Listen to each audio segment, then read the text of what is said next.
Okay, I'm back. Check it out. Now we're going to practice these chords that we've just talked about, the 5 major positions and 5 minor positions all over the neck now, and we're going to apply them and make sure that you really know them equally well all over the fingerboard. So let's take a look at our progression right here behind me. Progression number 1. Okay, and with a little help from our friend Frank up there, he's going to kind of make sure we're straight on everything. Okay, so I've just got a diatonic progression here that's very simple in harmony, but it's very typical of a lot of pop music. Okay, so let's do it like this. Let's try to play the progression now and not move our hands very much at all. Let's see if we can keep our hands at a very close position on the fretboard. Instead of moving around a lot and playing all over the fretboard, let's just try to keep it in a close position. But let's not use any open strings. Okay, so we're going to play just the CAGED system bar chords.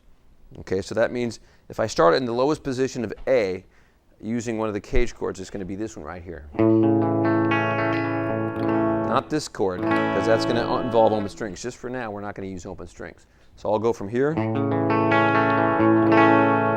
I'll have to go to an E chord, and that means I'm not going to use this E chord, I'm going to use this one. Okay, and then I'm going to go to F sharp minor right here. And I'm going to play D major right here. And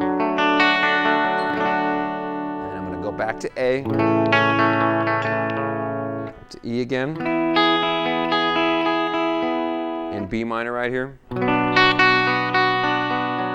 And then I'm going to just go up a whole step and play C sharp minor here. I know I could also play C sharp minor here, but I think it'll be a little awkward in this position to go. It'd probably be more typical to play this, because this one's kind of a stretch here. So we'll play this one to this one. Okay? So it sounds pretty good. Let's do it with a little groove here. Okay, so we're going to play it, and I'm going to just play the chords like that. That fits pretty good with the rhythm. Okay, here we go. 1, 2, 3, 4.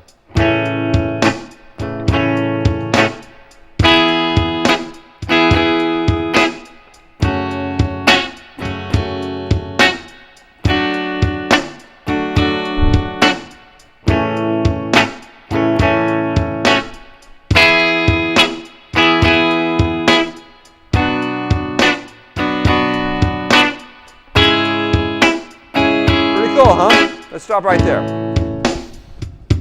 Okay, now, if you didn't have any trouble doing that, that's great. That means you're really learning these chords. If you did have trouble doing that, that means that you might have some chords learn better than other chords, and maybe you prefer to go to different spots, but I kept you in one spot, and that messed you up, okay? So let's try to avoid doing that. Now, the rule is play every position of the progression until you can get it perfectly. Don't move to the next position. But let's say for a moment you had played it perfectly. Let's go up to the next position and play the A chord here. And then that would mean the E chord would be now here. Because remember, what we're trying to do is not move our hand, or try to move our hand as little as possible. The F sharp minor chord would be played right here. The D major chord would be here. Back to A here. E, of course, here again. And then B minor, we're going to play it right here, and C sharp right there. Okay, so let's try that again in this position. Here we go. 1 and 2 and 3 and 4.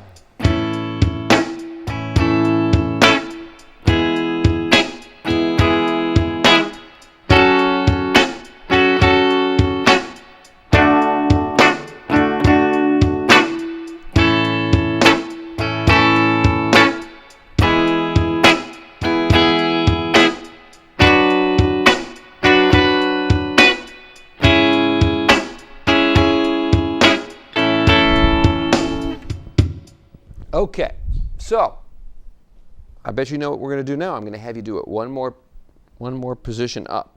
Literally, we should be practicing it in 5 positions, but let's just do one more just to show you how that would work. Okay, so remember, one more position up means that we're going to go to this form of A right here. And then everything would be around this form, of course, with the rest of the progression. So A major here, E major here, F sharp minor. Now we're going to incorporate this chord we haven't played yet, but it feels okay in this position. B minor, or rather D major. Okay, back to A,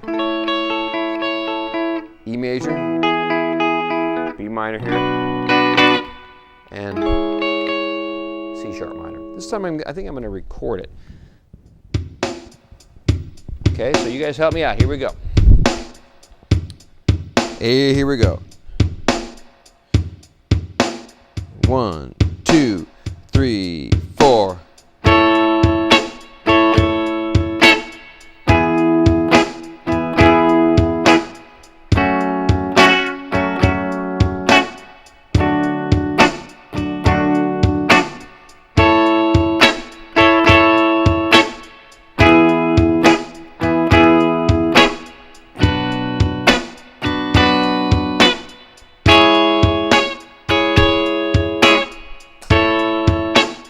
Recorded it.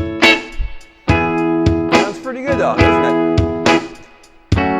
The only thing I would say about this position is it doesn't have the low end of the chords as much because we used higher voicings.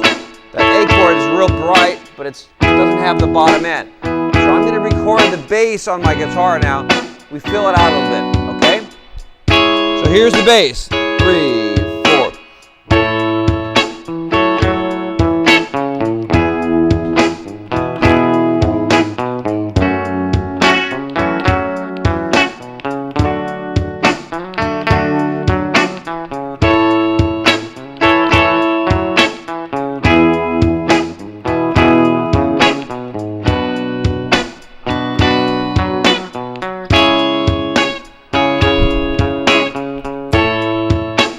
Bottom end.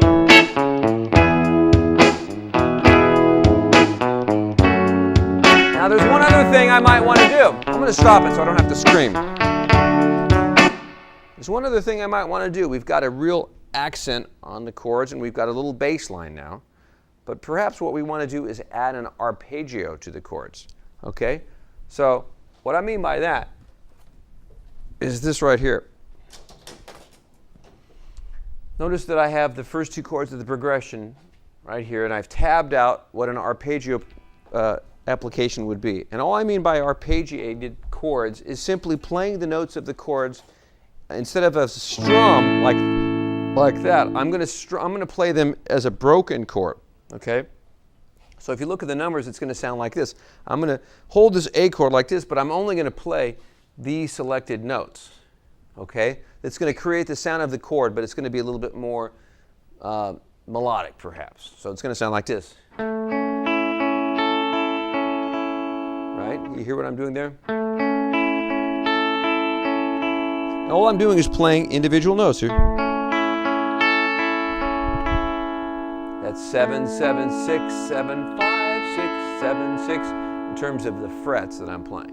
Okay, this is tablature. This means 7th fret of the D string, 7th fret of the G string, 6th fret of the B string, that kind of thing. Okay, now when I go to the E chord, I'll do the same thing. What did I write here? I wrote this. Somehow that doesn't look right. Oh, I know why. Hang on a second. Okay, so you'll notice on the E chord, I did the same approach. I just took the chord, in this case, this form of E, and I just broke up the notes in a single note fashion. Right? So between the A chord sounding like this, I'm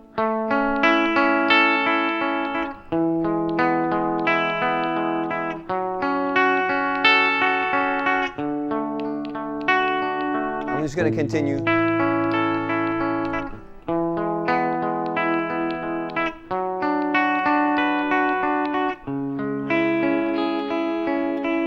You can hear that I'm playing the same chords, or I'm fingering the same chords, but I'm just putting an arpeggiated melody inside the chords. And that sounds a little bit more melodically interesting over the top of. Okay? So I want you to try that kind of technique now with the chords that we just learned for our progression, okay? You can pretty much improvise the style in which you're playing the notes. It doesn't have to be exactly what I wrote here, but it can just be broken notes.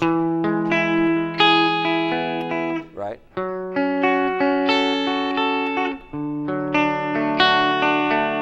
Now I'm going back to the shuffle that we were playing, but this is the progression. Excuse me, Frank. Let me fix that a little bit there.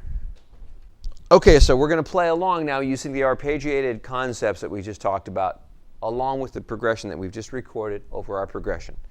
Okay? So it's going to sound like this, remember? Okay, but we're going to put arpeggios over the top of that. So here we go. 2, 3, 4.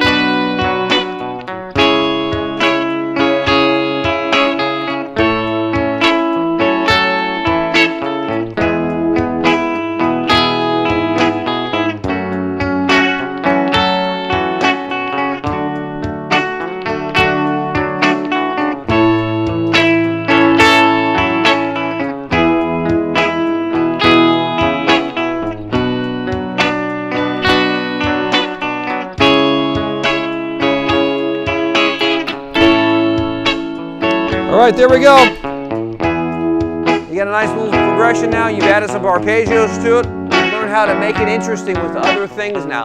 So this is what I want you to start doing with some of the other chord progressions you've already studied. Is go back and start dressing them up, adding other things to them and making them sound more interesting. And hopefully your own music will sound more interesting too. All right. So this is Dave Hill and the King signing off, and I'll talk to you next lesson.